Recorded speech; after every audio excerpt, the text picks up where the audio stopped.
After the Sexual Abuse Summit in February 2019, the Vatican released 3 sets of responses, one in March, one in May, and another in December. The first step was making it obligatory to report any type of sexual abuse, be it of minors or adults, in dioceses, religious congregations, and the Vatican. Bishops and superiors were prohibited from imposing silence on victims and witnesses. The summit also led to a clarification of the legal procedure for denouncing and prosecuting bishops. Each diocese was asked to designate an office specifically for receiving reports of abuse. Most importantly, the papal secret was abolished after it was determined a perfect tool for cover-ups. The papal secret would be the equivalent of a civil government's state secret. Bishops could use it to avoid collaborating with authorities or simply to remain silent when convenient. The pontifical secret was an obstacle more than anything, which impeded effective communication between the parties involved in the process. This included victims, lawyers, and the accused, and made it difficult for them to obtain the necessary information for a fair trial. The bishops are now required to collaborate with civil justice authorities. Nevertheless, there are laws preventing bishops from reporting pedophile priests. The decision to share the committed abuse is left to the victim's parents or guardians.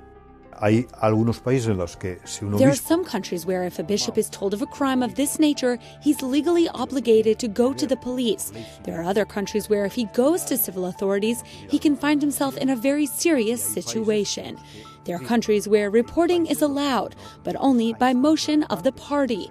They say it has to be the parents, the family, or the victim, but not just anyone can report. The Catholic Church, unfortunately, can't make an all-encompassing rule. There are 200 countries, each with a very different legal situation. Moreover, there are victims who want to be protected and not exposed. In some countries, including in the West, the legal process can make a victim relive the trauma by making them recount the abuse. I'm following the case of a person who suffered abuse 40 years ago in a country near Italy. The person is experiencing post-trauma by having to talk about what happened. This is difficult even for a strong person. The Pope approved new legislation to guarantee medical, psychological, and spiritual help to victims and their families. In order to prosecute abusers whose victims are adults with physical and cognitive limitations, the definition of vulnerable person was broadened. The Vatican extended its reporting time limit. That way, victims can report the crime up to 20 years after having turned 18. Hans Zoller was one of the summit's organizers. Today, he is very committed to the fight against abuse in the church. He says that after the 2019 meeting, he has noticed an increased sensitivity in parts of the hierarchy. Pope Francis gathered the presidents of all the bishops' conferences in the world. He had them listen to victims' testimonies and reflect on their own responsibility in the church and society. I saw it with my own eyes. I've traveled around the world over the past 12 months. I've visited many countries and various continents and met with lots of bishops' conferences and general chapters of religious congregations and orders.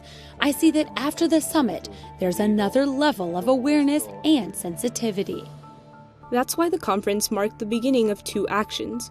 One is the revision of legal norms. The other is an attempt to change the mentality between different levels of the hierarchy, to avoid any new measures from remaining empty words on paper.